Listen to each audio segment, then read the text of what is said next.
Clara Wren sat rigid on the hard bench of the wagon as Reed Hollow rose out of the heat shimmer in pieces. First the crooked fence line, then the low shape of the house, then the bare ribs of the barn against a pale, wind-bitten sky. The land looked used up and stubborn, a valley of dust and dry grass with the hills standing far back like silent witnesses. A hawk circled over the broken corral. The wagon wheels hissed over grit. Every mile she had traveled from the rail stop seemed to have stripped another layer from her patience, and yet she kept her chin level, her hands folded in her lap, and her face arranged in the quiet expression of a woman who had already been judged once and would not break twice. The man driving the wagon did not speak unless the road demanded it. Amos Reed had the broad shoulders of someone built for labor, but nothing about him suggested a common hired hand. His hat cast a shadow across eyes that seemed to miss nothing, and his reins were held with the loose control of a person who trusted himself more than the terrain. He wore dark work clothes worn smooth at the elbows, his boots dusted white, his beard trimmed close enough to show the hard line of his jaw. He had the look of a man who slept lightly and expected trouble to arrive dressed as weather.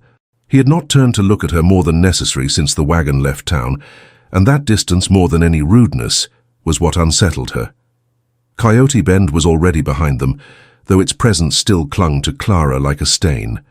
The platform, the staring faces, the man who had recoiled when she stepped down from the train, the whisper that had spread before she had taken 3 breaths on the boardwalk. She had come west with a letter, a promise, and the last of her savings sewn into the lining of her bag. She had expected risk. She had not expected to be measured like spoiled goods in public. That memory rode with her now, sharper than the jolting wagon. She kept her gaze on the road ahead and refused to let it bend her posture. Amos guided the team past the house and toward the barn without asking her preference, but not in the way of a man being rude. It was the motion of someone already thinking several steps ahead. The barn door hung slightly crooked. One hinge had been repaired badly, and the other had not been repaired at all. Clara noticed the detail at once. So did Amos. He saw her eyes go to the latch, and for a moment his own settled there as if he were counting the cost of every weakness on the property. Then he stopped the wagon. "This is the place," he said. His voice was low, dry, and flat enough to give nothing away. Clara glanced toward the house. "You brought me to a ranch with a broken door and no woman in sight." His jaw shifted once. "You were not promised a parlor." The answer would have sounded cruel from another man, but from him it landed like a statement of fact. Still, she felt the sting of it, and she made herself meet his gaze without flinching. He looked at her the same way one might study a fence line after a storm, not with sympathy, but with careful attention. "I was promised a husband," she said. That was the first thing she had said since leaving town that carried any blade in it. Amos did not react quickly. He set the reins, climbed down, and came around to the rear of the wagon. The motion was unhurried, practical. Then he took her valise, light as it was, and carried it down himself. Inside the house, the air was cooler but stale with wood smoke and old dust. The main room was plain, functional, and stripped of softness. A table, 2 chairs, a stove, a shelf with a tin cup, a Bible, a length of rope, and a folded ledger book with a cracked spine.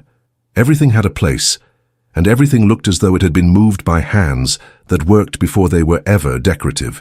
Clara took in the room at a glance and understood that the place had been held together only by discipline and habit. She noticed something else, too.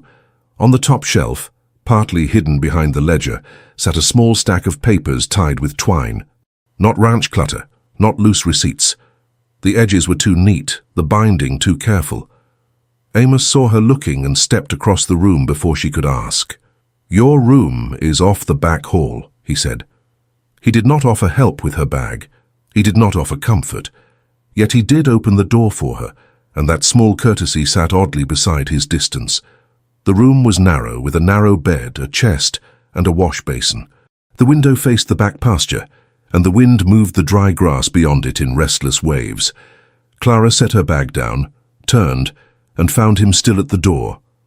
He was not smiling. He was not even trying to soften himself. "I do not need a woman who expects ornament," he said. "I need one who can manage a house and keep her head." Clara folded her hands behind her back so he would not see how hard she was gripping them. "Then perhaps you should ask whether I can do those things before deciding I cannot." That was the second time she had drawn blood with a sentence, and for the first time she saw a flicker of something in him that might have been respect or surprise, or both. He glanced once toward the hall, then back to her. "Can you cook?" The question landed plain, almost severe in its simplicity. Clara stared at him a moment before she answered, "Yes." Amos held her gaze a beat longer, then nodded once and turned away. The first evening at Reed Hollow was colder than the day suggested. The wind came down through the valley after sunset, dragging dust under the eaves and making the old boards in the house tick and settle. Clara found the kitchen at once and saw what the ranch truly was, a place run tight and thin. Flour in a half-full sack, salt pork, cornmeal, dry beans, one crock of preserved peaches gone heavy with age, no fresh eggs, no milk, no firewood stacked near enough to the stove. Whoever had been here before had left the place unfinished, and whoever remained had been too burdened or too stubborn to correct it all at once. A boy of perhaps 16 appeared in the doorway just before dark, hat in hand, expression guarded. He had a narrow face, dirt on one sleeve, and the wary eyes of someone who had learned not to trust sudden changes. He looked first at Clara, then at Amos, and stopped. "You said there'd be work for me," he said. Amos's answer was immediate. "There is." The boy's eyes slid back to Clara, then away. "And her?" "She keeps the house," Amos said. The boy said nothing after that, but the silence itself carried doubt. Clara learned his name that evening, Jude Miller. She did not ask what made him so guarded, because the answer was already written in the way he stood near the door, never quite inside. He was not a ranch son, not quite a servant, and not yet a man grown into his own shape. He watched everything. Supper was rough and plain. Clara made what she could from what there was, and the meal came out better than the cupboard deserved. Amos ate in silence, but he did not leave the table early, and he did not criticize the food. Jude, seated at the edge of the room, kept glancing at the skillet as though surprised it had become dinner rather than mere ingredients. When Clara set a second helping in front of him, he hesitated before accepting it. That hesitation told her more than words could have. Afterward, Amos went out to the yard with a lantern and stood a long while by the fence where the posts leaned inward. Clara watched from the window as he inspected the line one board at a time. He did not simply look at the damage, he measured it. At one point he crouched and brushed dust from a buried stake half swallowed by the soil. He stayed there long enough for her to understand that he was not pretending the place was better than it was. From the dark beyond the yard, a rider passed on the road, slowed, and then moved on without stopping. Amos did not wave. He did not even rise. Yet when the rider was gone, he looked toward the road a second longer than necessary, as if he knew exactly who had ridden by. Clara noticed that too. Inside the kitchen, she gathered the dishes and found the ledger again on the shelf. The pages were marked with careful lines, old entries and newer ones, but not the kind of account book a ranch hand usually kept. There were parcels, measurements, notes on water, and one page with a county seal pressed into the margin. The seal was old, but not so old that it had gone meaningless. Before she could study it further, Amos came back in. His hand closed over the ledger at once, not roughly, but decisively. "You should not go through my papers," he said. Clara released it slowly. "Then do not leave them where a woman can see them." His eyes narrowed, but he did not answer. She saw then that the stack of tied papers on the shelf was not random at all. They had been arranged there on purpose, close enough to the stove to stay dry, too important to be thrown into a drawer, too carefully kept to belong to a man with nothing to hide. Her curiosity sharpened, but she kept it to herself. A woman on her first evening in a strange house would learn more by watching than by asking. The next morning she was awake before the sun touched the ridge. The wind had shifted overnight, and the whole valley smelled of dry earth and cold ash. She dressed quietly, pinned her hair, and went into the kitchen. The fire had gone low. There was no water set out, no bread rising. No one had thought to prepare for the day. Clara took the pail and walked to the pump behind the house, then checked the barrel at the corner, then returned to the kitchen and began what had clearly been left undone for too long. By the time Amos came in, the stove was hot, the kettle was on, and the table was cleared. He stopped in the doorway and looked at the room as if he were seeing a piece of the ranch from a distance he had not expected. Jude arrived an hour later with fence wire over one shoulder. He saw the meal, looked at Clara, then at Amos, and said nothing. But he ate. That was the first sign of trust, though neither of them named it. By mid-morning, Clara had found where the food was kept, where the clean cloths were folded, and which basin leaked if filled too high. She made note of every small failure in the house, not in bitterness, but because that was how a person survived a place. Amos worked outside most of the day, and when he came in at noon, he found the coffee ready before he had asked for it. He looked at her across the table. "You learned quickly." "I had to." The answer pleased him less than it ought to have, or perhaps more. He said nothing, but the way he watched her after that was different. Less detached, more exact. That same afternoon, Clara saw the first shadow of trouble move across the ranch. A rider paused at the far gate, too distant to make out clearly at first. Then she recognized Silas Boone from the shape of the horse, the broad hat, and the deliberate stillness of a man who wished to be seen only when it suited him. He did not enter. He only waited long enough for Amos to notice, then rode away. When Amos came back from the south fence, Clara told him. He came near the gate. Amos did not ask how close. "I know." That answer was too quick. Clara turned from the wash basin and studied him. "You were expecting him. I expect Silas Boone to stand where he should not." She dried her hands on the apron, not because she needed to, but because she needed something to do with them. "Then why do you act as if it means nothing?" He looked past her toward the window and the ridge beyond it, where the light had begun to thin. "Because if I start reacting to every man who thinks this land can be bullied out from under me, I will never work a full day." There was no anger in the words. That, more than anything, told her they mattered. He spoke as if he had learned too long ago that worry could become waste if fed too often. Later, when the room was quiet and Jude had gone back to the barn, Clara stepped out onto the porch with a basket of mending. The sky was beginning to dim, and the wind had turned sharp enough to sting the ears. She sat in the lone chair beside the doorway and began sorting torn shirts from work cloths. From there she could see the whole valley, the sagging fence, the barn, the dry basin beyond the far posts, and the line where the land flattened toward Coyote Bend. Amos crossed the yard carrying a bundle of chopped wood. He set it beside the stove, then paused as if he had meant to keep walking, but had been called by something he did not yet have a name for. His coat had slipped open in the movement, and Clara caught sight of a leather portfolio tucked under one arm, carefully wrapped in oilcloth. He noticed her seeing it, that much was certain. He did not hide it quickly, but he did shift his body to cover it on the next step. Clara looked away first, pretending interest in the sewing in her lap. The gesture told her far more than words would have. Whatever Amos Reed was, he was not merely surviving by labor alone. That evening, a second rider came by, this one on foot from the road's edge, after leaving his horse hidden beyond the rise. He was older, lean, and dressed with the plain neatness of a man who spent his life carrying messages that mattered. He did not come to the porch. He only handed Amos a folded paper and took the reply without speaking. Clara could not hear the exchange, but she saw the way Amos folded the page once, then again, and slipped it into the inner pocket of his coat.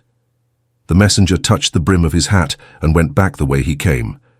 Jude, carrying a bucket to the trough, saw the whole thing too. His eyes followed the messenger until he vanished over the rise. Then he glanced at Clara, as if measuring whether she had understood what kind of house she had entered.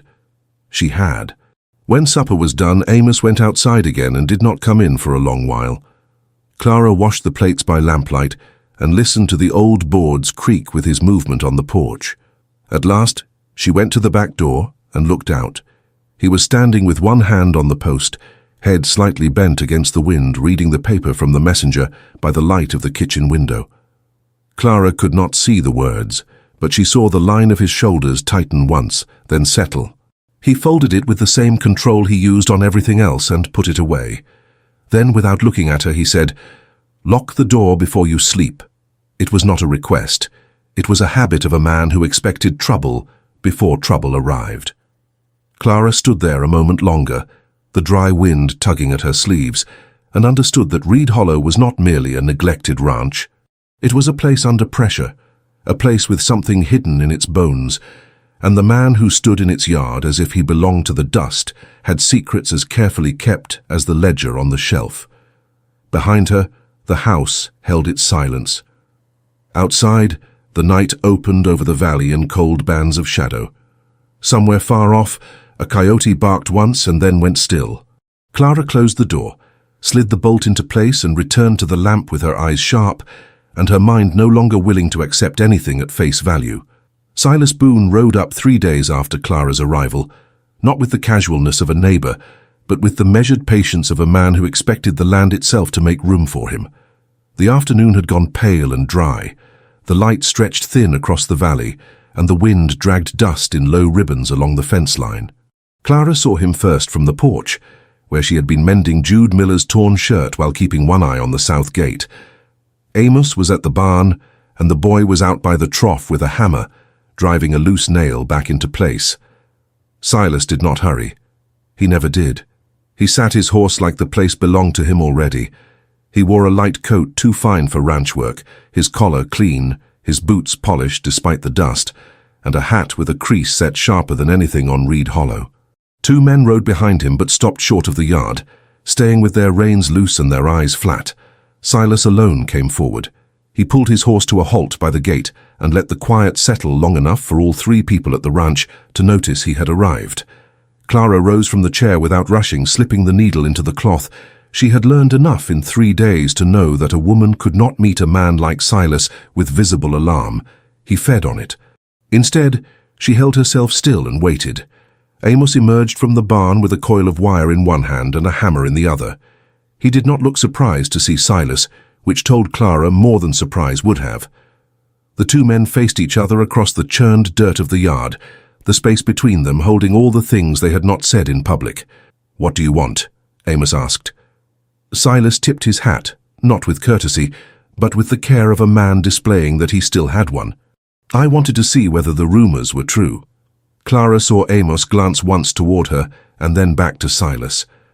"Rumors travel faster than cattle in this county," Amos said, "not always faster than trouble." That was the kind of line that could mean almost anything.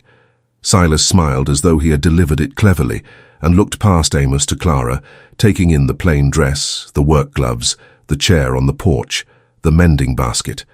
He did not bother to hide his opinion of her. "So this is the bride," he said. The word landed like a lash. Clara kept her face calm. Amos set the hammer against his thigh and answered before she could. "This is Clara." Silas's brows lifted. "I didn't ask her name." "You heard it anyway." That was the first time Clara saw the edge in Amos's voice sharpen enough to cut. Not loud, not dramatic, just final. Silas noted it and amused himself with the observation. "I heard she came west for a husband," he said. "Strange thing then that she's mending shirts at a ranch instead." Clara looked at him directly. Strange is a polite word for a man who speaks about women as if they were stock. The 2 hired men by the gate shifted in their saddles. Silas's mouth twitched once. He had not expected resistance from her this quickly. That made her all the more interesting to him, or dangerous, depending on what he valued more. Amos stepped half a pace forward. "Say what you came to say." Silas's gaze slid back to him. "The north pasture line is still disputed.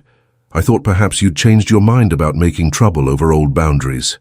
Amos did not answer at once. Clara saw then that the way Silas had arrived was not social. It was a test.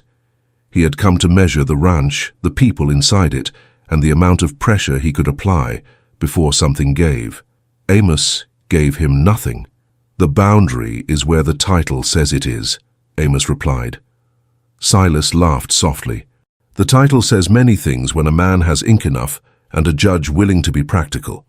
It was the sort of sentence that sounded like a joke to anyone who wanted it to be. Clara noticed that Amos's hand tightened around the hammer. Not enough to raise it. Just enough to show that this conversation had been old before she arrived. Silas looked her over once more, then back at Amos. "You'll want a woman who knows how to keep her mouth shut and her hands busy, if you can keep one at all." Clara could see from the way Amos's shoulders set that the insult had not missed its mark, yet he did not bite.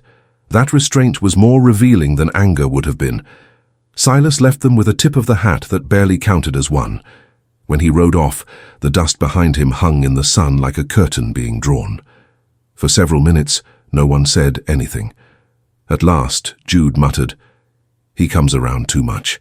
Amos knelt to inspect the wire, as if the subject were not worth more air. "He comes around when he thinks it helps him." Clara set the mending aside. "And does it?" Amos looked toward the road where Silas had gone. "Not yet." That answer stayed with her longer than she liked.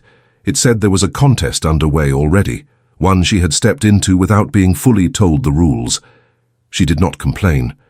Complaining had never bought a woman's safety. Work did. So she worked. The following days pulled her into the daily machine of Reed Hollow. She rose before first light to feed the stove, sort the few good eggs from the cracked ones, and stretched the flour so that breakfast looked more substantial than it was.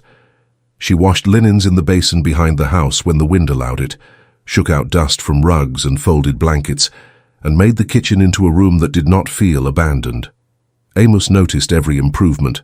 Though he never praised them, he simply used them. That, Clara discovered, was his nearest form of gratitude. Jude remained wary but not unkind. He was a boy with the tense shoulders of someone who had been told too often to make himself useful, and not often enough that usefulness was not the same as belonging. Clara caught him in the barn trying to fix a broken harness buckle with a knife that was too dull for the job. She stood in the doorway and watched him fail for a while before speaking. "You'll split the leather before you mend it that way." He looked up, defensive at once. "Then what's the point of trying?" "The point is to stop before you ruin it." He frowned at the buckle, then handed it over without another word.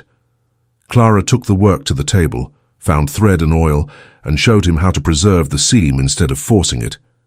Jude watched in silence, but when she gave it back repaired properly, he turned it over in his hands, as if it were a small miracle.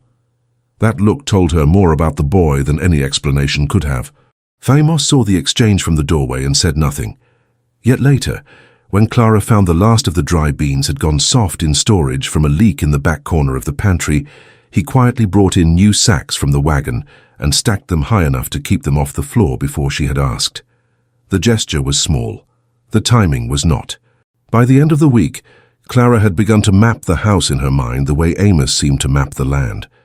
Every week board, every draft, every place where work could not be wasted. The kitchen door stuck in damp air. One of the front shutters did not close cleanly. The rain barrel had a crack near the base. She listed each of these things in her head and then, one by one, fixed what she could with the tools at hand. That activity carried her through the first real strain of being there. It also kept her from thinking too long about the letter that had brought her west. She had not been promised comfort, only a future. Coyote Bend had robbed her of both dignity and certainty in the same afternoon. Reed Hollow, for all its roughness, at least demanded labor rather than humiliation. She could work with labor. Silas did not stop riding by. He came once to inspect the north pasture from beyond the fence line, then again to speak to one of Amos's hired hands in town before the man returned to the ranch with a sour face and no explanation. Clara noticed the change before Amos said a word. One of the supply wagons was late. The stable boy who brought oats from the feed store gave her a look of apology and hurried away as soon as the sacks were unloaded. It was plain enough that somebody had begun applying pressure. Clara did not know the shape of it yet, but she understood the smell of it. On the fourth evening after Silas's visit, the kitchen shelves were nearly bare and the light had already begun to fail. Clara stood at the stove with a pot of beans and a small piece of salt pork, turning the contents with a spoon, while the wind moved under the eaves and rattled the dry window frame. Amos came in carrying a bundle of split wood. He set it down with a thud that sounded louder than it should have. "We're short on flour," she said. "I know." "Then why not send for more?" He removed his gloves slowly. "Because the merchant in Coyote Bend decided to forget the order." Clara looked over her shoulder. "Decided?" Amos's mouth went flat. "Silas has influence." That was not a confession, it was a fact. Clara set the spoon down and considered the pot. then the empty shelf beside the stove, then the man who stood with his arms folded and his jaw locked in place. She understood in an instant that this was how pressure worked on a place like Reed Hollow. Not in one dramatic blow, but in small deprivations meant to make the people inside the walls blame themselves before they blamed the hand outside them. "Then we do without pride and keep working," she said. Amos gave her a brief, unreadable look. "That your way of saying you're not leaving?" Clara stirred the beans once more. "If I was going to leave every time a man tried to starve a house into obedience, I would never stay anywhere long enough to own a spoon." That drew the smallest movement from his face, perhaps the beginning of a smile, or perhaps only surprise that she had answered without fear. Jude, sitting at the table with a broken saddle strap and a needle, looked up as if he had just heard something worth remembering. The next morning, Clara walked to the root cellar with a basket and found half the stored potatoes beginning to sprout from the damp. It was not much, but she saved what she could, cutting away the worst of it and laying the rest in dry crates near the back wall. In the process, she discovered a hidden draft under the boards where rainwater had been seeping in from the north side. The damage was worse than she had expected. She called for Amos. He came down the cellar steps, crouched beside the floorboards, and pressed his hand to the seam she showed him. "It's been like this longer than you knew," Clara said. "I knew enough." She looked at him. "No, you knew enough to get by. That isn't the same thing." The words hung in the cool dark. Amos did not argue. Instead, he rose, brushed dust from his knees, and stared at the leak as if he were measuring not only the damage, but the cost of ignoring it. Clara saw something there that had nothing to do with tenderness and everything to do with judgment. He did not waste anger on things that could still be fixed. That afternoon, she found him in the yard with a half-open ledger on the wagon seat, marking figures with a stub of pencil. He had tucked a folded packet of papers beneath the book, and when the wind lifted the top page, she saw the same county seal she had glimpsed on her first evening. Not a ranch receipt, not a cattle tally. Something older, more formal, more guarded. He caught her looking. Clara did not pretend otherwise. Still not fit for a drawer? No. Then it must matter. Amos closed the ledger. Everything matters. It was the sort of answer that could mean almost nothing and too much at once. She did not press him, but the exchange settled into her mind. There was no casual way a man kept papers like that, unless the papers had the power to move land or law, and neither of those things was ordinary on a place like this. By late afternoon, the weather shifted. The wind turned colder, and a grey haze gathered over the ridgeline. Clara went out to gather the last of the laundry before the dust could settle in it again. From the side yard she heard the sound of horses and looked toward the road. Silas had not come himself this time. One of his men had. The rider stopped at the outer fence, spoke briefly with the hired hand at the corral, and rode on after handing over a folded note. The hand turned it over once, then tucked it inside his vest. Clara watched him go. A minute later, Amos stepped out of the barn and saw her expression. "What was it?" he asked. "Trouble," she said. He followed her gaze to the road. "That much I could have guessed." Clara hesitated only a moment before answering. He spoke too fast. Like a man with instructions. Amos's eyes narrowed by a degree. "Which one?" "The one who was trying to look ordinary." That got a quiet breath through his nose. Not amusement exactly, but recognition. "Jude." Clara turned at once toward the yard. "Then go after him." Amos was already moving. Jude had not gone far, only down toward the lower fence where the posts leaned crooked in the dirt. He stood there with the note crushed in one hand and his head bent, jaw working as if he were chewing on a thought he did not like the taste of. Amos reached him before Clara did, and the boy straightened too quickly. "What was in the note?" Amos asked. Jude shook his head once. "Nothing for you." The answer was wrong before it finished. Clara saw it in Amos's face. "Try that again," Amos said. Jude's eyes flicked toward Clara and then away. "Silas says there's work in town. Better pay. He said the ranch won't hold through winter if things keep going the way they are." Clara stopped cold. Amos did not move at all. The boy rushed on, the words coming faster now as if he wanted them over with. "He said you're too proud to admit what the land's costing. Said he could put me somewhere useful."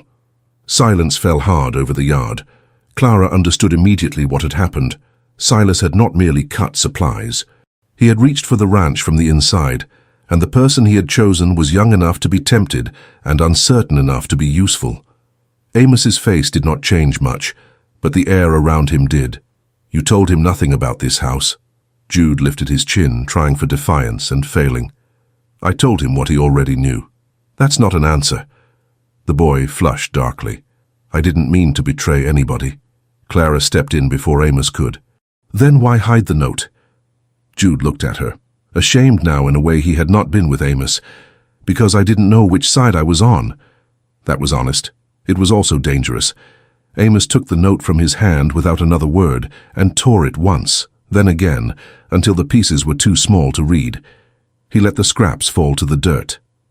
"You're on the side of the roof over your head," he said. "If that isn't enough, then you are free to leave before the weather turns."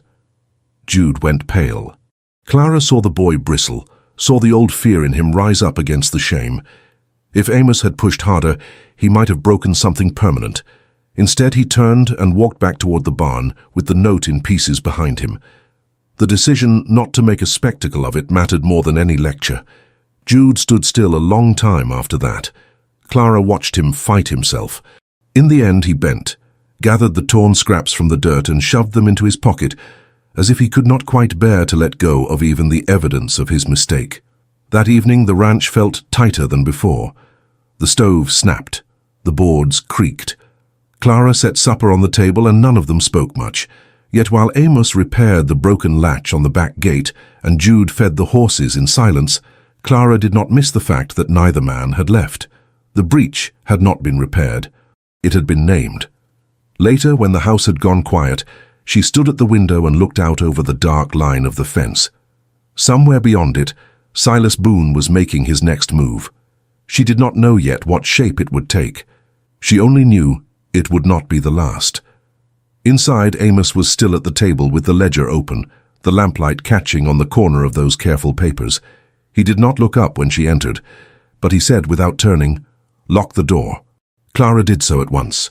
Then she set her hand briefly against the back of the chair opposite him, feeling the steady weight of the house, the strain in the air, and the fact that nothing about Reed Hollow was as simple as the first glance had suggested. The ranch was not only under pressure, it was being measured from every side.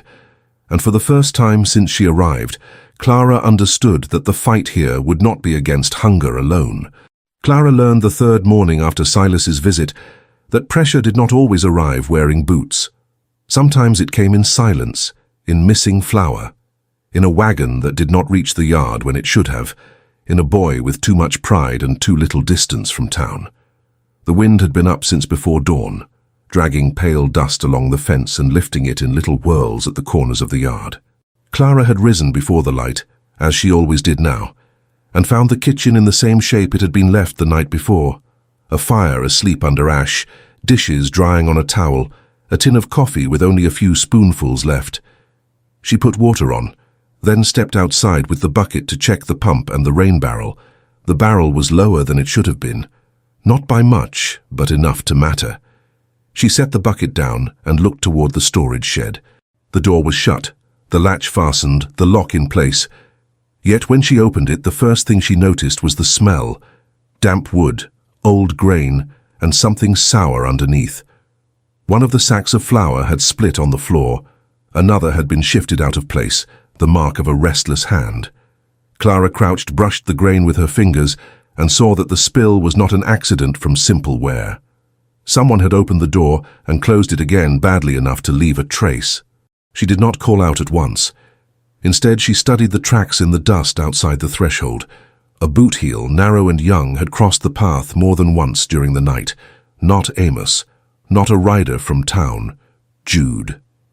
By the time she stood, she had already decided that she would not shout from the doorstep like an angry schoolmistress. Jude had been useful, then uncertain, then proud of being uncertain. That made him dangerous in a different way. Clara took the broom from the wall, swept the flour back into a rough pile, and carried what she could salvage to the kitchen. Then she lit the stove and waited. When Jude came in, he was trying very hard to look as if nothing had happened. His hat was low, his face set in that stubborn line he wore when he believed himself already judged. He stopped short when he saw her at the table, with the spilled sack folded open beside her. "You were in the shed last night," Clara said. His shoulders stiffened at once. "I wasn't stealing." "I didn't say you were." That made him blink. She pointed with her chin to the flower. "Then what were you doing?" Jude looked away, jaw tight. "Checking it." "For what?" He hesitated. In the silence, the wind rapped once at the back window. "Silas said the house was going to run out," he muttered. "He said if the ranch started going thin, folks in town would see it for what it was." Clara stood slowly, keeping her voice level. "And you believed him?" The boy's face hardened, but not from defiance alone, from shame. "I thought maybe he was right." That was the truth of it, and the truth was worse than a lie. Clara put one hand on the table and studied him for a moment. Jude was young enough to be pulled by any man who offered certainty, and old enough to know he had done wrong. That was the age that could be turned either way. "Silas wants you to feel useful to him," she said. "That is not the same as being useful." Jude's mouth tightened. He did not answer. Clara heard a step in the hallway then and turned to see Amos standing there, shirt sleeves rolled to the forearms, one hand still marked with grease from the barn. His gaze moved from the open sack to Jude and then back to Clara. "You found it," he said. Clara's eyes narrowed. "You knew?" "I suspected. That would have been good to know yesterday." Amos came into the kitchen, slow and measured. "If I had accused the boy without seeing proof, I would have made him stubborn." Clara let that sit only a moment before answering. "He is already stubborn." That should have drawn something like a smile from him, but the matter was too serious. Amos turned to Jude. "What did Boone say?" Jude shifted his weight once, then again, his hands closing and opening at his sides. "He said the ranch won't last. Said you were trying to hold land that's too much for one man. Said folks in town already think it's slipping." Amos's face remained unreadable. "And you believed he told you this out of kindness?"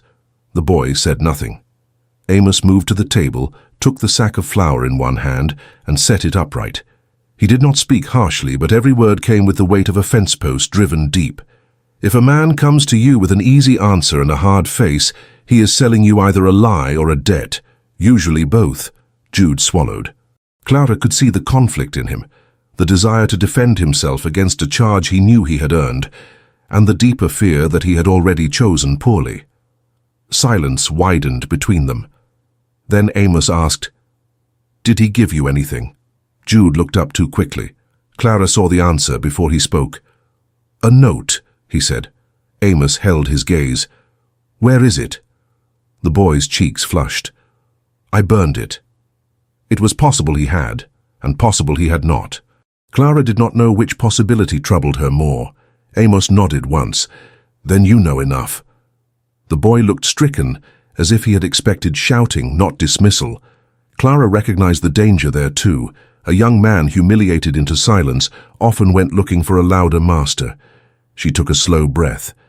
"Jude," she said, "if you want to leave, leave. But do it because you chose your own road, not because you let a man in town make you ashamed of standing here." The boy stared at her, as though he had not expected kindness to arrive after his mistake. He looked once at Amos, then back at the flour on the table. "I'm not leaving," he muttered. "No," Amos said. "You're not." That was the end of the matter for the moment, though not of its damage. Jude went out toward the barn with his shoulders set too tight, and Clara watched him go with that ache women learn when a child is not a child and not yet safe from himself. She stayed in the kitchen, turning what remained of breakfast into something that did not look thin. Amos returned to the yard, and the day resumed its shape, but the house no longer felt simple. Something had opened in it, something that would not close cleanly. By midday the wind had died down enough for Clara to take the laundry to the line. The sky was hard and colorless. The horses moved slow in the yard, heads down against the dryness. She had only just pinned the last sheet when Amos came from the barn carrying a section of broken harness. He set it on the rail of the porch and looked toward the road as if he were listening for a rider who had not yet shown himself. "You're thinking of Boone," Clara said. "I'm always thinking of Boone." "That sounds exhausting." He glanced at her, and this time the corner of his mouth moved a fraction. It was not quite a smile, but it was enough to show he had understood the intent. Clara folded the clothespins back into the basket. He's not going to stop with the boy. No. That single word was all the confirmation she needed. At the far edge of the yard, near the storage shed, a loose board had shifted in the wind. Clara walked to it, crouched, and found the nail half-worked free. The wood around it was stained dark. Water damage. She ran her fingers over the edge, then froze when she felt something beneath the board, paper tucked into the seam where no one would think to look. She looked up once toward the house. Amos was near the porch, talking low with a man who had arrived from town on foot and seemed in no hurry to be noticed. Clara could not hear them, but she saw the way Amos accepted the folded paper and slipped it beneath his vest without opening it there. The exchange confirmed what she already suspected. There were matters on this ranch that belonged to law, not labor. When the stranger went, Clara pried the board loose just enough to see a narrow packet wrapped in oilcloth. Not hidden carelessly, hidden by someone who expected the place to be searched by eyes with patience. She did not touch it yet. Instead, she covered the board again and stood, the pulse in her throat quickening. That packet was not a ranch receipt, not a list of cattle. It had the shape of land records and perhaps more. The thought stayed with her as she crossed back toward the porch. Amos was waiting there, his face more closed than before. He must have noticed her looking toward the shed because his eyes narrowed a touch. "What did you find?" "Enough to know there's something in your shed you don't want lying around in the open." His gaze held hers. "You shouldn't pry." Clara set the basket down hard enough that the clothespins clicked. "Then stop leaving the wrong things where a woman can trip over them." He looked toward the yard, then back at her, the quiet between them tightening. "It isn't for your eyes. You said the same thing about your papers. And you went through them anyway. I saw what you left in plain sight." That was true, and he knew it. For a moment he said nothing. Then, in the same calm tone he used when the fence needed mending or the horses needed reining in, he said, "The papers matter. The land matters. Boone matters. That is all you need to know for now." Clara felt the old frustration rise, the one that came from being kept on the edge of a thing while everyone else decided what could be spoken aloud. But she had learned better than to spend her strength on anger too early. She nodded once. "Then I'll keep the house running," she said, "and you can keep your secrets." He looked at her a long second. "You do that already." The remark landed with an odd weight. Not praise, not apology, recognition. Clara turned away before her face could show what it had done to her. The afternoon dragged hot and still.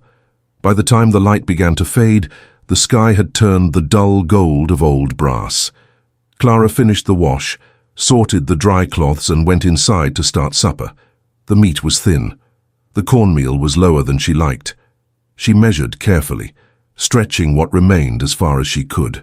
When she turned to fetch salt, she saw Amos at the table with the ledger open again, a line of numbers already under his pencil. He was not reading the figures as a man reads accounts for comfort. He was reading them as a man measures how close the walls are to falling. She hesitated by the stove. "If you're waiting for the house to improve on its own, you'll be waiting a while." He did not look up. "I am not waiting." "Then what are you doing?" "Counting." Clara set the pot down. "For what?" At last he lifted his eyes. The lamplight caught in them like steel in shade. How much winter this place can take. It was the first time he had admitted the shape of the problem, not the problem itself, but the season ahead and the strain it would bring. Clara stood very still. That answer made the whole ranch feel narrower and more exposed. It also told her something important. Amos was not pretending they were secure. Before she could answer, horses sounded on the road. Not one. Two. Clara moved to the window and saw the shape of riders passing at the far boundary, not stopping, only watching. One of them turned his head toward the yard, as if to be sure the house had seen him. Then they rode on toward Coyote Bend, leaving the dust hanging behind them. Amos came up beside her at the window. He did not need to ask who they were. They were Boone's reminder. Clara felt the heat of anger settle in her chest, but it was the clean sort now, the kind that sharpened the mind instead of clouding it. "He's trying to make you feel watched." Amos's mouth thinned. "He is watching. Then let him." She turned from the glass. "A man who thinks fear works best in the dark usually hates daylight." He looked at her. And this time the silence between them was different. Not ease, not trust, but something like alignment. Later that evening, once Jude had gone to bed and the kitchen had gone quiet except for the stove ticking down, Clara went to the back room for a blanket and found Amos already there. He stood with the lamp turned low, studying the oilcloth packet she had seen by the shed. It lay open on the chest, and the top page showed a county seal, a legal heading, and rows of careful writing that meant more than ordinary ranch business. She stopped in the doorway. Amos turned, saw her, and did not rush to cover it. That alone told her the decision had been made for him. "You've been looking for answers," he said. Clara folded her arms. "You keep placing them where I'll find them." His expression remained hard to read. "You are not wrong." She stepped farther into the room, careful and deliberate. The pages on the chest were not merely notes.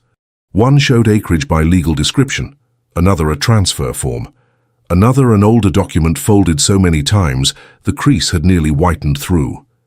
The amount of land mentioned was larger than the ranch below could possibly account for, far larger. And on the bottom of one page she saw a name signed in careful ink, Amos Reed. Not a hired hand's scrawl, not a man borrowing authority. A proprietor's mark. She looked from the paper to him.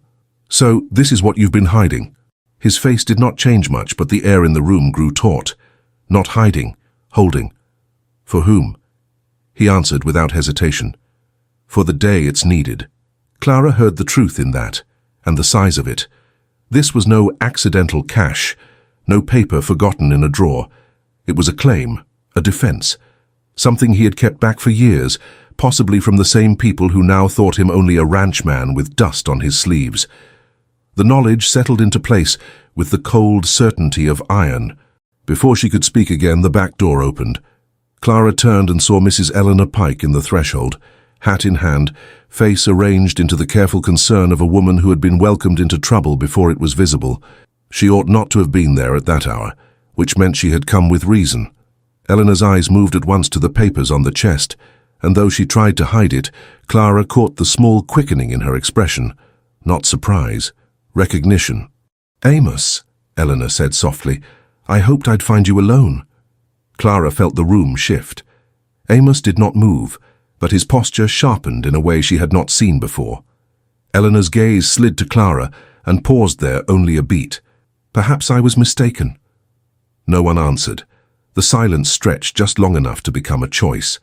Then Eleanor took one step into the room and closed the door behind her. Clara understood then that the ranch was no longer simply being pressured from outside. Someone inside the circle of trust had begun to turn, and the worst part was not that the betrayal had come.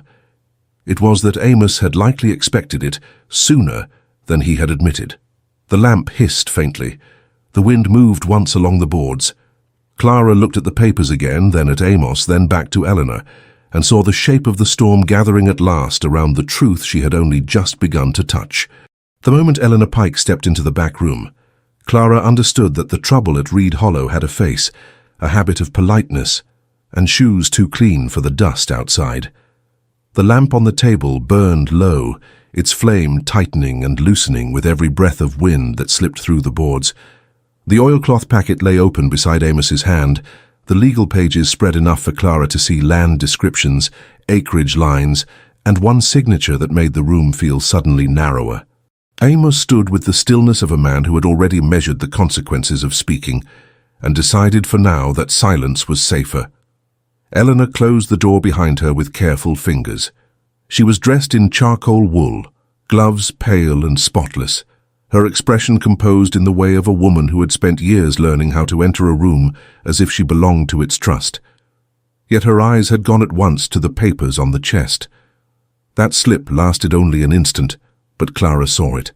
A woman living by appearances rarely failed so quickly unless she had expected to find something already exposed. "I did not mean to intrude," Eleanor said. Her voice was soft, almost apologetic, but it carried the polished restraint of someone who did not often need to apologize sincerely. "You did," Amos replied, not harshly, just enough. Eleanor let the answer settle and then gave a small, patient nod as though she had expected to be corrected. Her gaze moved to Clara again. "Miss Wren, I hope you are settling in." Clara kept her face still. "I'm learning where things are kept."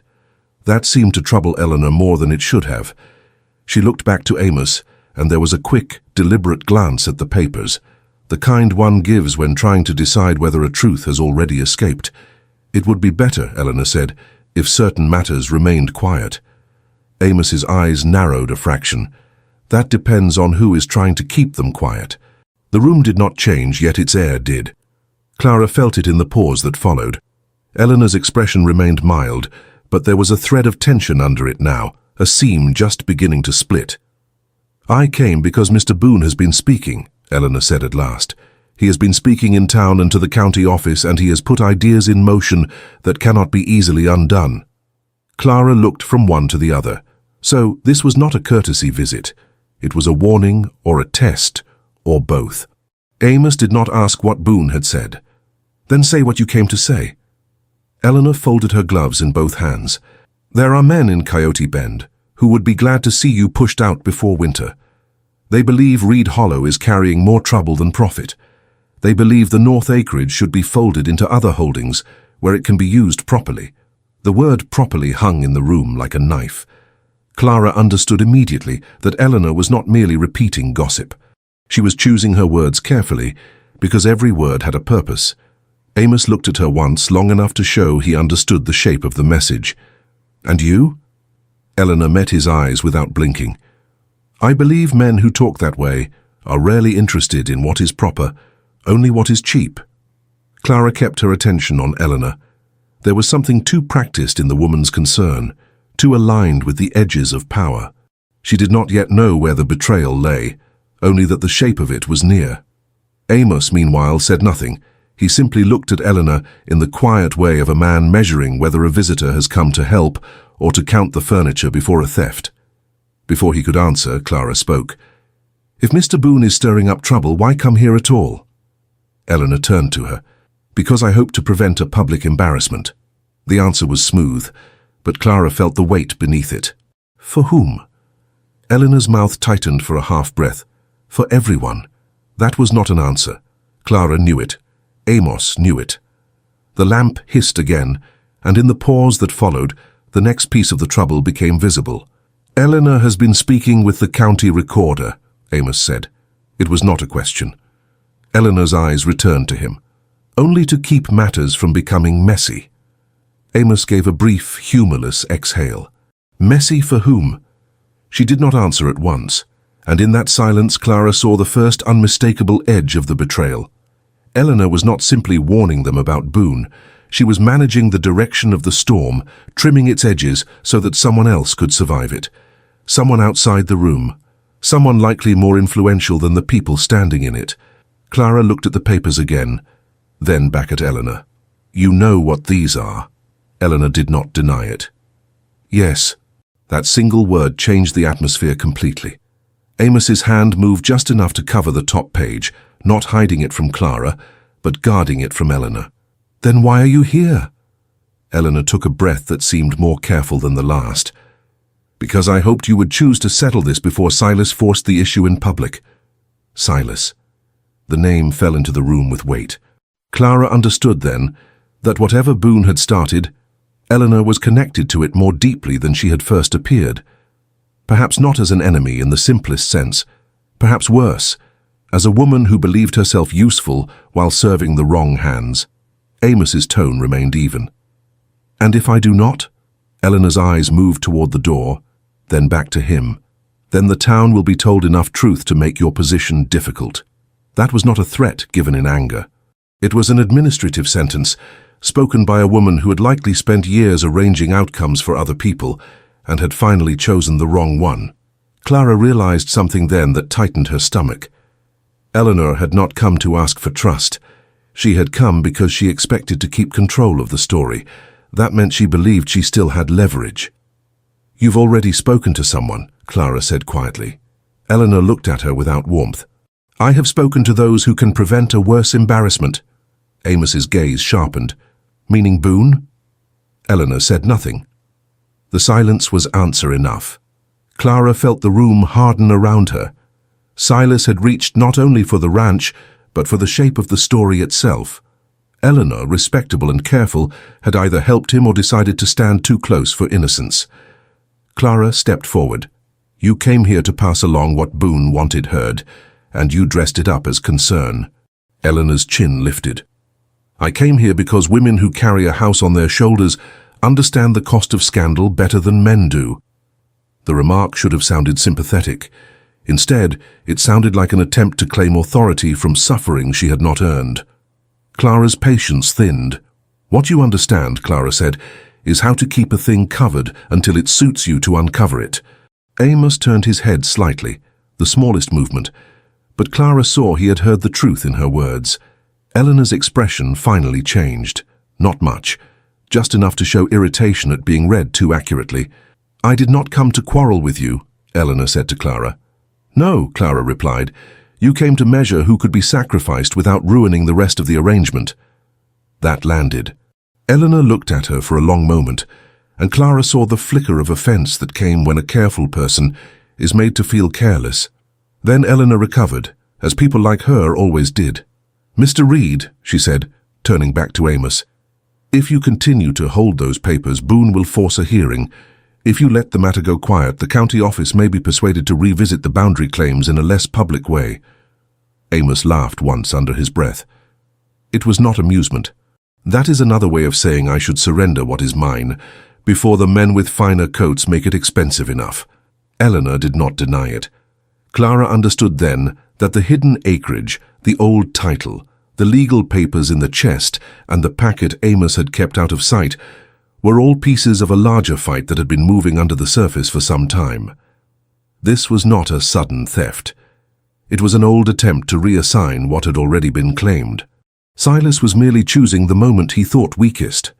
Amos lifted the paper in his hand and set it back on the chest with deliberate care. "You should leave." Eleanor remained still. "You may think this is about land." It is not only land. For the first time, something like sharpness entered her voice. "There are people in this town who would suffer if this becomes public in the wrong way." Clara studied her. There it was again, the hidden center of the woman's loyalty. Not justice, not truth, managing damage. Amos's face hardened. "Then you should have come earlier." Eleanor lowered her gaze for the briefest instant. "I came when I was able." That answer carried too much history to be innocent. Clara could not tell whether it meant fear, obligation, or calculation. She only knew that Eleanor had chosen a side too long ago and was now trying to move the pieces without getting pinned by the consequences. Clara took a step closer to the chest. The pages lay open in the lamplight, and the legal seal on one sheet had a second mark beside it, half faded, made in a different hand. She had seen enough to understand that Amos's claim had been challenged before, perhaps repeatedly, and that someone in town had been helping keep it quiet. Then the second blow landed. The back door opened again, and Deputy Rusk stepped in, hat in hand, eyes scanning the room with the tired caution of a man who knew he had arrived late to trouble. He stopped when he saw Eleanor. His expression shifted once, then settled into uneasy professionalism. "Mrs. Pike," he said. Clara felt Amos go still beside the chest. Rusk cleared his throat. "I was told there might be papers in question." So, Eleanor had not come alone. She had brought the machinery of the town with her, or at least the first part of it. Clara looked at her and understood the full shape of the betrayal now. Eleanor had not merely warned Amos. She had arranged a controlled disclosure, meant to pull the matter into official hands before Amos could use the documents to defend himself publicly. The town's respectable woman had not come to save anyone. She had come to manage the outcome. Amos spoke first. "Who told you that?" Rusk did not answer immediately. His eyes moved from Amos to the chest, then to Clara, and back. "I'm not here to make trouble unless I have to." "That makes two of us," Amos said. The deputy shifted his hat in his hands. "Mrs. Pike said there were land papers at issue, and that Boone intended to move through the county office before morning." Clara looked at Eleanor, who had gone very still. So it was official now. Boone had pushed, Eleanor had chosen, and the deputy had been brought in to place law where loyalty should have been. "Before morning?" Clara repeated.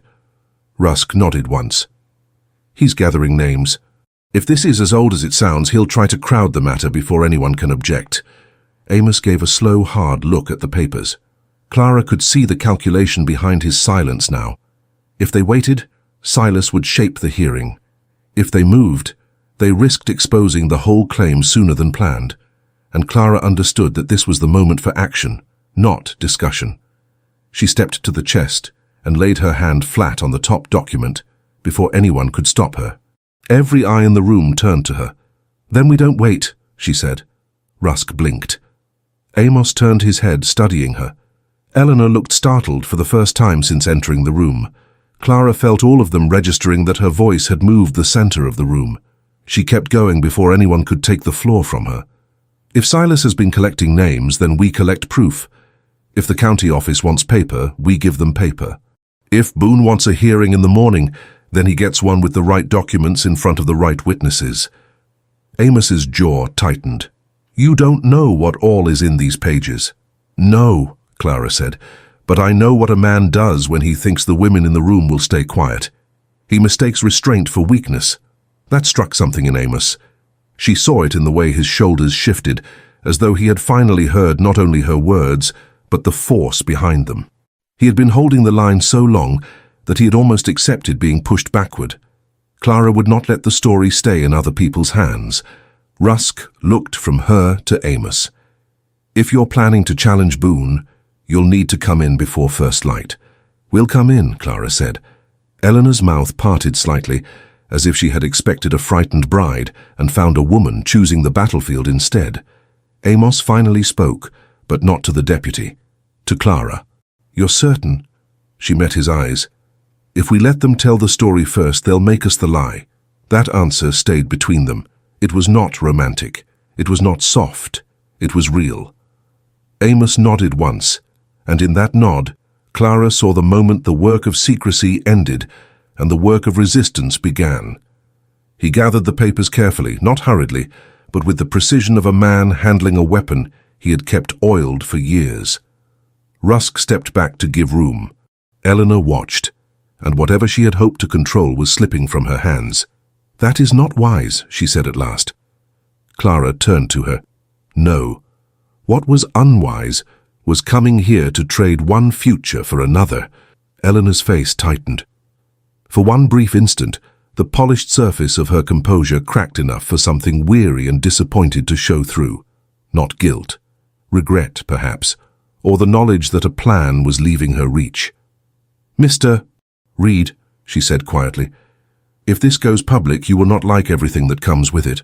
Amos slid the final sheet into the packet and tied the oilcloth with deliberate knots. "I've spent long enough not liking what other men do with what belongs to me."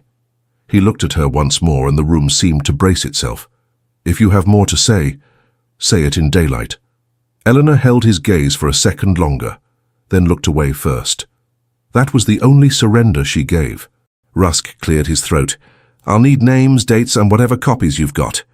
"You'll get them," Amos said. The deputy nodded, then tipped his hat and stepped back toward the door. Eleanor remained a moment longer, as if waiting for someone to ask a question no one intended to ask. When none came, she drew herself up with the stiff dignity of a woman who had just lost control of a room and hated that she could not conceal it.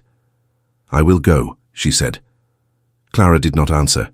Eleanor's eyes moved once more to Clara, and in that glance there was something like warning and something like respect, though neither was offered cleanly enough to trust. Then she left, the door closing softly behind her. For several seconds no one spoke. The wind leaned against the walls, the lamp guttered and recovered. At last Clara picked up the top page, read the acreage line once more, and understood that Amos had not been keeping scraps of old land out of sentiment. He had been keeping a claim alive in a place where the wrong people had already decided he should be poor enough to surrender. She set the page down and said very evenly, "Silas thought he could make this disappear by letting a woman carry the warning." Amos looked at her. "And did he?" Clara folded her hands once, slowly. "No. He made the mistake of bringing me into the center of it." Something in his expression shifted then, not into softness, but into certainty. He had seen now what she could do when pushed to choose. She was not decorative, she was not a burden. She was the person who would carry the truth when the room was built to keep it quiet. Rusk's footsteps faded outside. The house settled around them again, but it was a different kind of silence now. Not the silence of secrecy, the silence before motion. Amos turned the oilcloth packet once in his hands, then set it beneath his arm. "We leave before dawn," he said. Clara nodded once. Her pulse had not slowed, but her mind had. "Then we'll be ready." The lamp burned low in the back room. Outside, the valley lay dark and open beneath a hard sky, and somewhere beyond the fence line, Coyote Bend was already gathering its story. This time, however, it would not be the only one. The morning of the hearing came cold and bright, with a hard white sky over Coyote Bend and a wind sharp enough to make the boardwalk creak underfoot. Dust moved in thin lines along the street, and every window in town seemed to carry an eye. Clara rode in beside Amos without speaking much, her hands steady in her lap, the oilcloth packet secured beneath Amos's coat like a living thing. The town had the look of a place pretending not to watch while watching harder than ever. The hearing was not in a proper courtroom, but in the county office attached to the general store, where the benches had been dragged in from 2 different rooms and the sheriff's desk had been turned to face the center. Men stood along the walls with hats in their hands. Women filled the rear benches, their faces arranged into the tight calm of people determined not to show which side they favored. Clara saw Silas Boone before she saw anyone else. He stood near the front, broad and composed, with a polished confidence that had the look of money already spent in his mind. His expression did not change when he saw her enter. That was worse than a glare. Deputy Rusk was already there, pen in hand, with 2 sheets of paper and a stack of affidavits he had clearly been carrying since before dawn. He looked tired, but careful. Beside him stood the county recorder, a grey man with a careful moustache and the tired eyes of someone who had been forced to revisit old property records by force of circumstance rather than interest. Clara noted at once that the recorder was not on Silas's side by temperament. He was on the side of being done with the day. Eleanor Pike had arrived before them.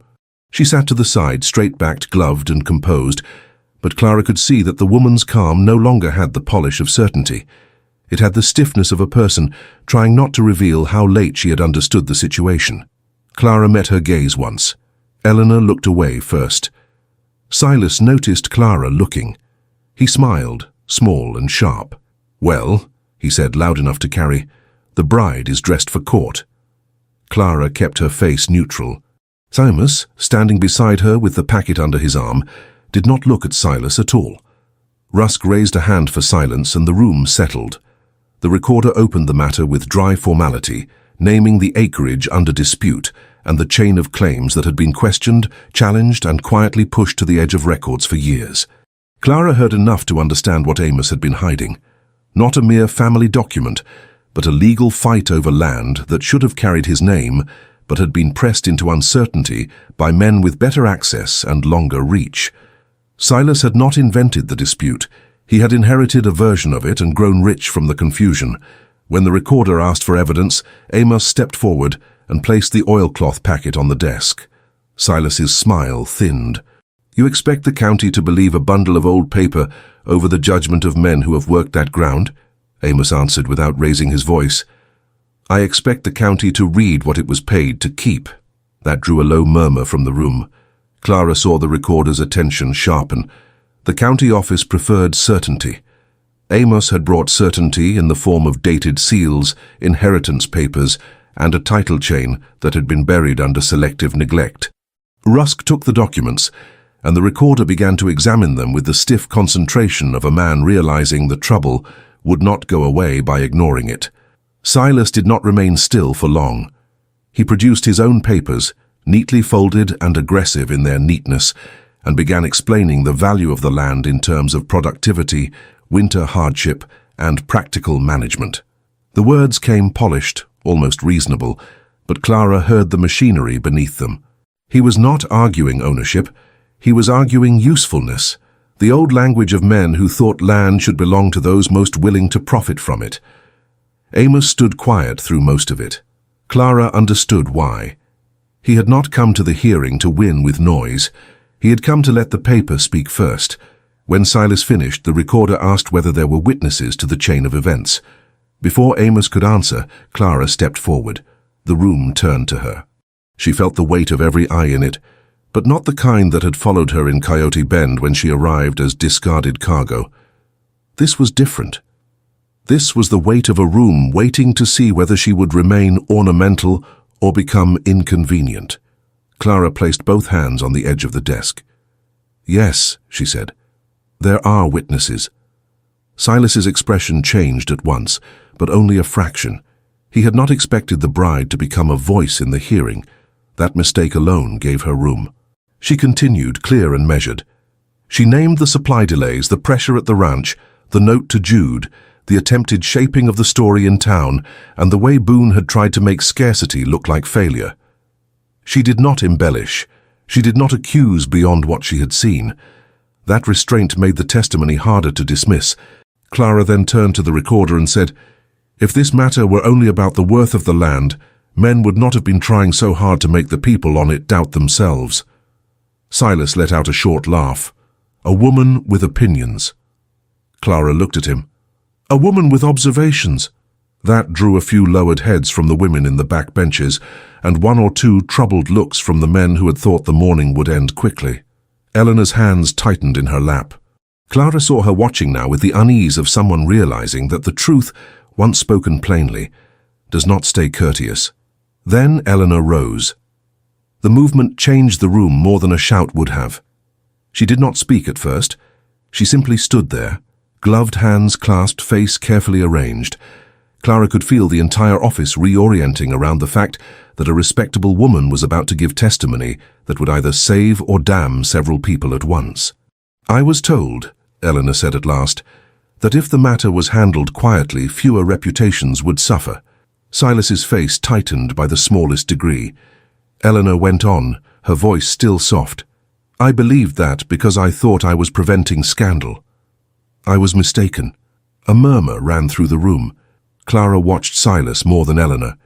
His jaw had gone still, and for the first time since morning, his composure showed strain.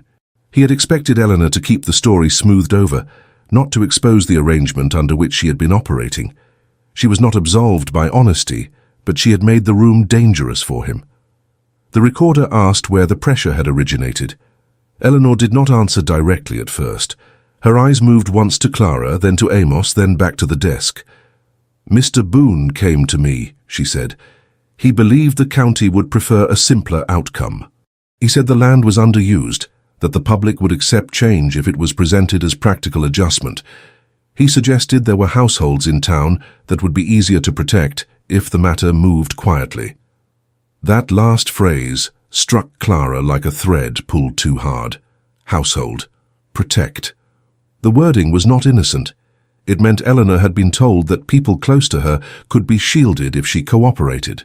Clara understood then why the woman had walked into Reed Hollow in the first place. Her betrayal had been wrapped in fear for others. It did not erase the betrayal, but it made it human. Silas stepped forward half a pace. "Mrs. Pike is upset. She has misunderstood what was discussed."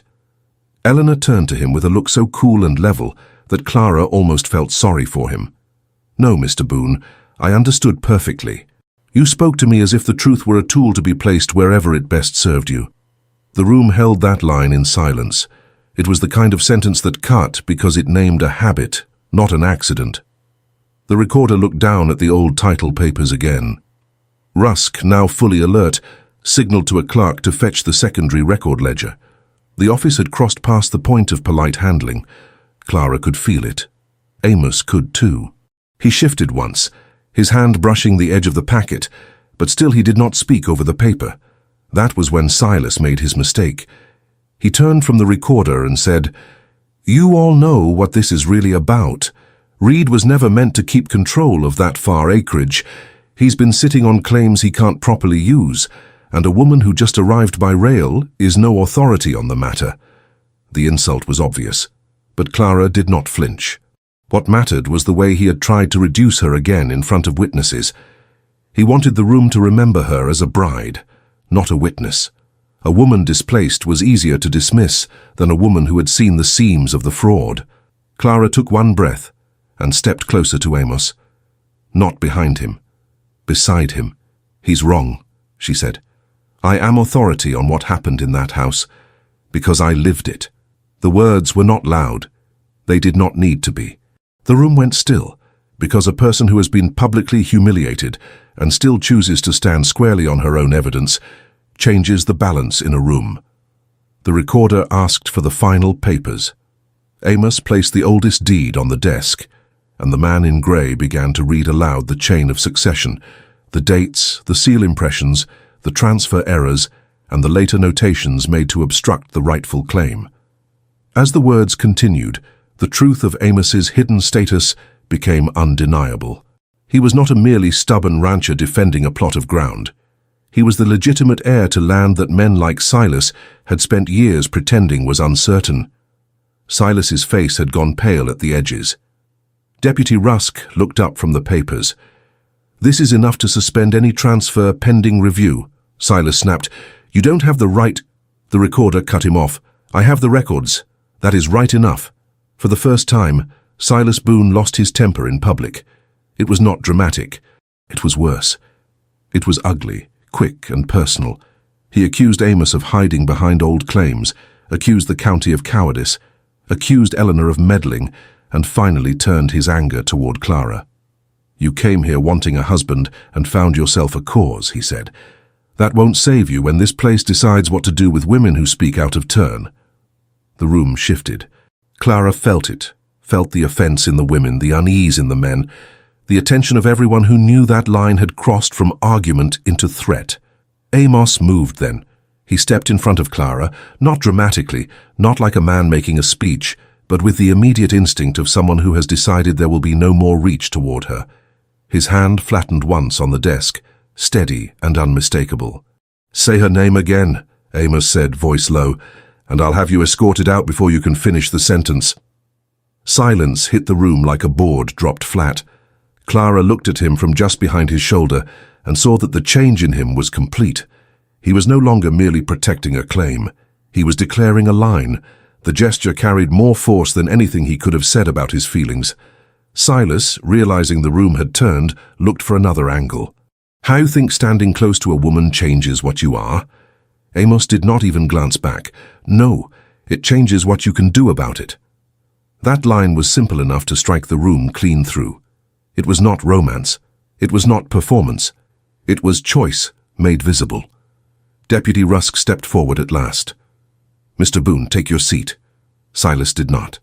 The recorder, now visibly done with the morning's theatrics, ordered the clerk to mark the matter pending review and to hold any transfer actions until the record comparison was complete. It was not a final sentence, but it was enough to stop Boone from seizing the land in daylight.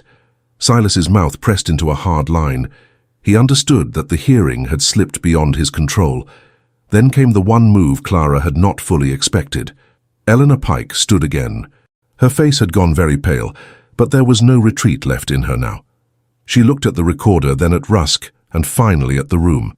"I will state plainly," she said, "that Mr. Boone asked me to prevent certain papers from reaching this office until he had time to arrange matters in his favor. I refused. I am saying that now for the record." Silas turned sharply toward her. "You would damage yourself to spite me?" Eleanor's answer came without heat. "You damaged yourself the moment you thought I would help you hide the truth." The line struck harder because it was not loud. Clara saw more than one person in the room shift as if the floor had moved under them. Eleanor was not innocent, but she had chosen, at last, to stop lying for him. That was not absolution. It was fracture. The recorder leaned back and exhaled through his nose, the weary sound of a man who knew the morning had become a very long day. Rusk laid a hand lightly on the desk. "Silas Boone, sit down." This time Silas obeyed, but only because the room had already decided he had lost the first round. He sat with a face like stone, eyes dark and dangerous, and Clara understood that his humiliation would not become mercy. It would become motive. The hearing continued in smaller, drier language after that. Dates, copies, further review, clerk's notations. But the center of it had already shifted. Amos's claim had been made visible. Clara had spoken as someone with standing. Eleanor had broken from the arrangement that bound her. Silas had failed in public. When the recorder finally dismissed the room pending further county action, the office bench scraped, and the crowd began to move with the stiff, awkward energy of people who had witnessed a turning point and were trying not to show where they stood. Clara remained by Amos as the papers were gathered. He did not touch her hand in front of everyone. He did something more in keeping with his nature. He stood where he was and made no move that could be misunderstood. It was the most solid promise in the room. Outside, the cold air hit like a clean blade. The boardwalk boards creaked under the weight of the crowd spilling out after them. Someone laughed too loudly down the street, a nervous sound pretending to belong to another conversation. Clara looked back once and saw Silas speaking low to one of the men from the back wall. His eyes had already moved from the hearing to what came after. Amos noticed it too. Clara did not need him to explain. The public defeat was only the beginning of the cost. He stepped to the wagon, took the packet from under his coat, and set it carefully in the seat. Then he turned to Clara at last in the open air where everyone could see them, and the town could decide what to make of it. The words he chose were simple. Not a declaration wrapped in tenderness. Not a speech for the crowd. Just the thing that mattered. "You stood with me in there." Clara met his eyes. "I was not going to let them make you small." A faint, almost imperceptible change moved across his face, something like relief, and something far deeper than relief. Then he offered his arm, not as ceremony but as fact, and she took it. Around them the street went on, boots on boards, horses shifting, the wind carrying dust along the edge of the here. Yet the town had seen what it needed to see. The man it had underestimated, the woman it had tried to ignore, and the fact that neither of them was stepping back. Behind them, Silas Boone emerged into the sunlight with a face stripped of charm, and Clara understood that whatever he planned next would not be small. But for the first time since arriving west, she was not waiting to be moved. The town did not recover its balance after the hearing. It only pretended to, the way a man pretends to stand straight when the blow has not yet finished reaching him. By noon, the news had spread from the county office to the feed store, from the feed store to the church steps, and from there into every front room where people liked to speak softly about matters that had already become impossible to soften. Silas Boone had lost the hearing, lost the shape of the story, and lost the easy certainty that the county would bend around his money. What he had not lost was his temper. He spent the rest of that day moving through Coyote Bend like a storm that had not yet chosen where to break. Men who had once laughed too freely around him began to look away.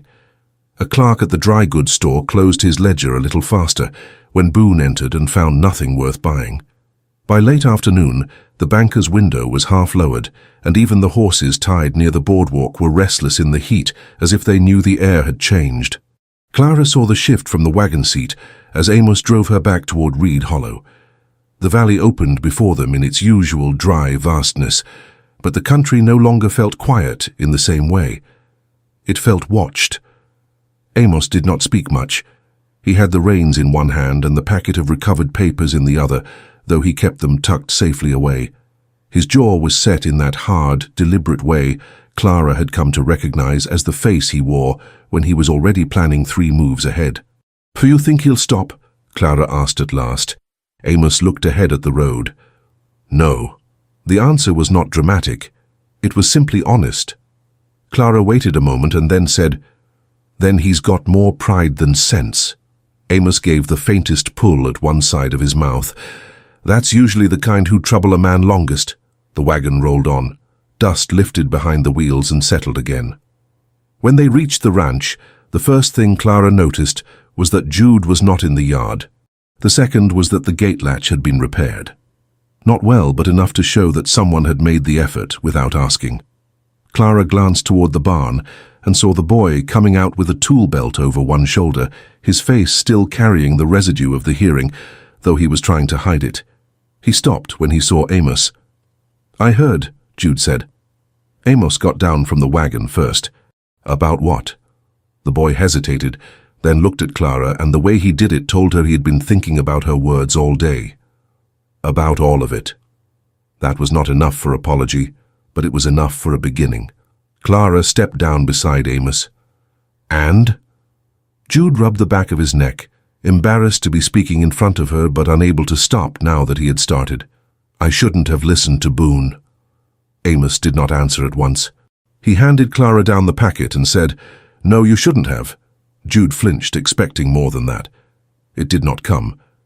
Amos only carried the reins around to the post and tied off the team with the same calm he had used all morning.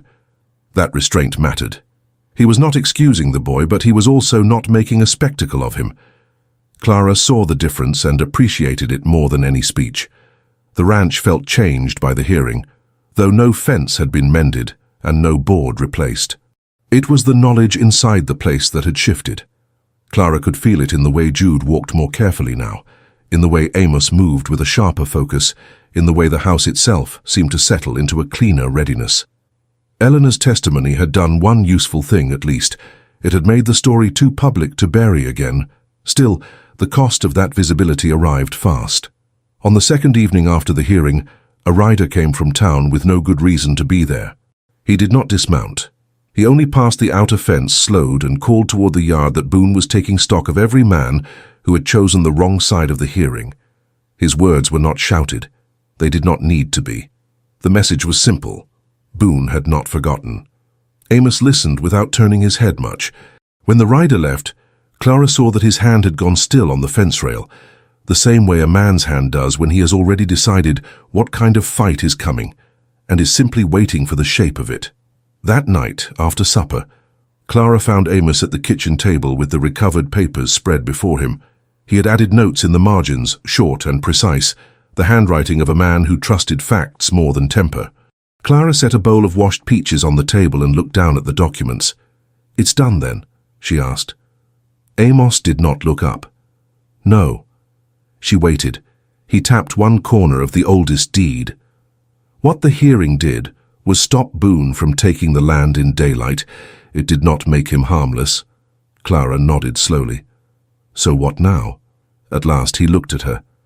"Now the county has to finish what it started. That means more papers, more men deciding whether to stand by the record or by Boone's money." Clara took in the answer. It was not reassuring, but it was real. "And in the meantime?" "In the meantime," Amos said, "we keep the ranch standing." That was the part she understood best. Work, routine, evidence of survival. She had learned Reed Hollow by what needed to be fixed first, and now she understood that the same logic governed the next stage of the fight. The following morning she began with the house. She cleaned the stove, checked the pantry, and counted what could carry the place through another week if necessary. She found the flour barrel lower than she liked and took inventory of what could be stretched. She sent Jude to the north fence with wire and nails, then went herself to inspect the back corner of the shed where the rain had weakened the boards. Amos joined her after an hour with a hammer and a saw, and together they replaced what could no longer hold. It was there, with wood dust on her sleeves and the smell of cut pine in the air, that Clara first felt the new shape of the ranch taking hold. Not safe, not settled, but deliberate. Every repair was an answer to Boone's attempt to wait them out.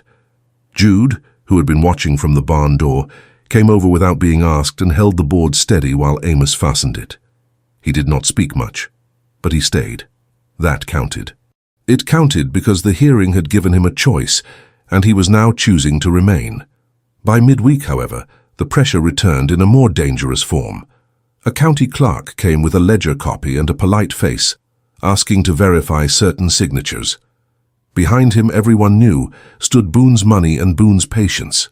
The clerk's manner was careful enough to pass for neutrality, but Clara noticed how often his gaze slipped toward Amos's papers and then back to the road, as if he feared being seen in the wrong house.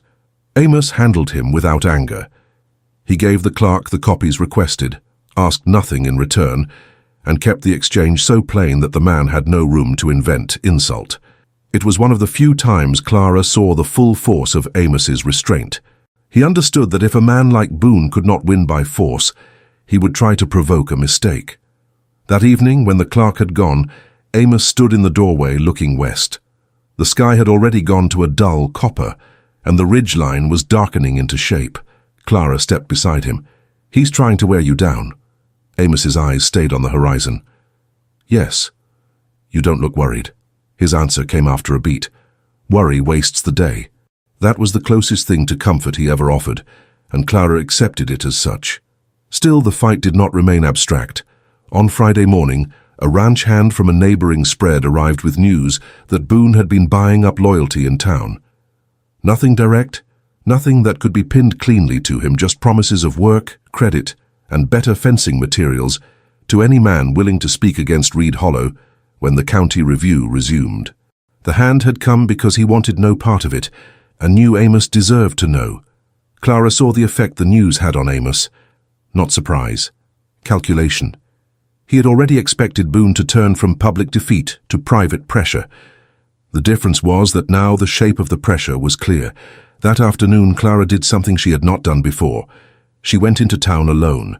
It was not rebellion for its own sake. She had a list of things the house needed, and she knew that if Boone was buying silence, the price of supplies could turn ugly quickly. She wore her plainest dress, pinned her hair tight, and walked into Coyote Bend with the steady face of a woman who had decided fear would not manage her errands. The dry goods store was quieter than usual. She felt eyes on her as soon as she entered. Not hostile, exactly. Measuring. The story had reached everyone now. The bride. The hearing. The ranch at Reed Hollow. The woman who had spoken where women were expected to sit still. At the counter, the merchant hesitated a half-second too long before writing her order. Clara saw why when he glanced toward the window. A man outside had paused by the hitch rail and remained there, pretending to admire a passing wagon. Boone's kind of presence did not always need boots in the room. Clara did not lower her voice. She placed the list on the counter and said exactly what she needed. The merchant wrote it down. When she turned to leave, Mrs. Pike stood near the far shelf with a bolt of cloth in her hand. Eleanor's face was controlled, but the tension around her eyes had not fully gone away since the hearing. She looked at Clara, then nodded once, almost imperceptibly. Clara returned the nod and kept walking. Outside, she found that the man by the hitch rail was no longer pretending. He had moved to the opposite boardwalk and was watching the store door with the bored stillness of a hired sentinel. Boone was marking the town, not with threats visible to the law, but with the quiet pressure of being seen everywhere. Clara kept her steps even and went on toward the butcher, the milliner, and the apothecary, gathering what she needed without yielding to the feeling that she was being counted. By the time she reached the last stop, the town had changed from hostile to uneasy. That was useful. Unease could be worked with. Hostility tended to harden. She returned to Reed Hollow with supplies and the certainty that Boone was not finished. Yet she also returned with something else, the knowledge that the town had seen her alone and had not managed to frighten her into retreat. That would matter later. The next night, Amos took her out to the north acreage after supper. The moon was thin, and the land around them silvered softly in the dark. Clara walked beside him with her skirt gathered, careful of the uneven ground. The place was not far from the ranch, but it felt broader here, the air carrying less of the house and more of the open land. Amos stopped near a rise and looked east. "This is the part Boone wants hardest," he said. Clara studied the darker line of the pasture. "Because it's useful? Because it proves I was meant to have it." That answer stayed with her. She looked down the slope toward the hidden line of stones and the water trace that made the field better than it appeared in daylight. Boone's interest was not merely profit, it was insult, history, and power. Clara folded her arms. "Then he'll keep coming." "Yes," she turned to him. "And you'll keep standing here." Amos looked at her, then beyond her, as if weighing the whole horizon. "If need be." The moonlight made the edges of his face severe. Clara understood then that the fight was never only about acreage. It was about whether a man could keep what had been meant for him without being made small by the people who wanted it cheaper under another name. She also understood that Boone would not stop at money. Men like him rarely did. The final threat came on Sunday. The church steps were crowded after service, and the town had dressed itself in its best lies, all clean cuffs and familiar smiles. Clara stood with Amos near the side of the boardwalk, accepting the small, careful greetings that came their way. Some people had softened since the hearing, others had not. Either way, everyone looked as if they expected another blow, and hoped it would land on someone else. Silas Boone arrived late enough to make a point of it. He stepped from his horse with the easy confidence of a man who still believed he belonged at the center of things. But this time there was something wrong in the set of his mouth. He had lost the hearing, lost the county's clean favor, and lost the ability to make the town pretend not to notice him. He tried to wear his pride like a coat, but it no longer fit properly. He approached the steps and called out loud enough for everyone to hear, "The county can take its time. Truth has a way of being expensive." No one answered him. He looked around, forcing a smile that did not take. What a pity. A man can spend years building a place, only to have it handed to someone else because he kept the right papers in the wrong pocket. That was meant for Amos. It was meant to reopen the wound. Before Clara could move, Amos did. He crossed the step, not quickly, not in anger, but with the calm finality of a man who had already decided how far Boone would be allowed to go. The boardwalk had gone quiet by then. Even the children nearby had stopped playing. Amos stopped directly in front of Boone. "You've said enough." Boone's eyes flicked toward Clara, then back. "Have I?" "Yes." The word was flat, unarguable. Boone let out a short laugh. "You finally found a woman brave enough to stand in front of your trouble." Amos did not even glance back to see whether Clara was near. He already knew she was there. "No," he said, "I found a woman brave enough to stand beside me while I handled mine." The sentence struck the crowd harder than any shove could have. It was simple, but in front of the whole town it declared what had become undeniable. Clara was not a temporary embarrassment or a decorative rescue. She was the person who had carried evidence, spoken in the hearing, and refused to be moved aside. Boone's face stiffened. "You think that changes the fact that the land still makes you a target?" Amos leaned just slightly forward. "It changes who you have to go through." The words were quiet, but they carried. Clara saw it in the faces around them. Boone had come expecting to reclaim some measure of power through humiliation. Instead, he had walked into a room that no longer agreed with him. Then the sheriff's deputy, who had been waiting near the church gate, stepped forward with a folded notice from the county office. Clara saw the color drain from Boone's face before he touched it. The official review had come down faster than expected. Boone was being ordered to cease any interference, while the county finalized the title correction and investigated the pressure exerted on witnesses and supplies. The notice was not a prison sentence. It was worse for him. It was a public loss. Boone looked at the paper, then at Amos, and for the first time all afternoon the thing beneath his pride showed through: rage, stripped clean of polish. He turned as if to leave, then stopped and looked directly at Clara. "You ought to be careful," he said. "A woman who chooses the wrong side in a town this small can lose more than influence." The threat was plain enough that several people around the steps heard it. The air sharpened. Amos moved before anyone else could. He took one step between Boone and Clara and said, "If you speak to her again, I'll see every man in this county hears exactly what you've been doing."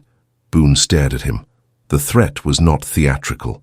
It was a promise built from paper, witness and the very public fact that the county no longer trusted Boone's hands cleanly. The older man understood that for once he was not standing on enough money to outrun consequence. For a moment, it looked as if he might strike or spit or say something vicious enough to salvage pride. Instead, he did the only thing left to him. He mounted his horse and rode away. No one cheered. No one needed to. The street had already decided. The weeks that followed were not peace exactly, but consequence. Boone lost men, then contracts, then the confidence of people who had once leaned on his version of events. The county corrected the land record. The title stood. The pressure on the ranch broke in pieces that could not be easily gathered again. Silas did not disappear, but the town no longer made room for him with the same obedience. Clara did not watch it from a distance. She was too busy turning Reed Hollow into something that could survive what came next. She kept the house ordered, the accounts straight, the pantry stocked, and the routines firm enough to hold against the wind. She made decisions Amos trusted without second-guessing, and corrected what he left unfinished before it became waste. The ranch did not become easy. It became theirs in the only way that mattered, by effort, shared, and respected. One evening in late autumn, after the work was done and the house was warm from the stove, Amos found her on the porch with the sunset fading over the ridge. The valley was quiet in that long copper light that comes just before the cold gathers. Clara had a shawl around her shoulders and a cup cooling in her hand. Amos stopped beside her and looked out over the land they had nearly lost.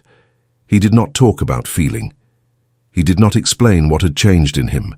He simply reached for her hand, turned it over once in his and held it there. Clara looked at him, waiting. Amos's voice was low. "I asked you to come west because I needed a wife." She did not move. He looked out over the darkening pasture and then back to her. "That was the truth I could say at the time." Clara felt the words more than she heard them. He was not a man built for speeches, and this was as close to one as he would ever come. His hand closed once around hers.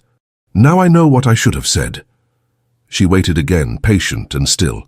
Amos turned fully toward her. "I asked you because I could not keep standing in that house alone."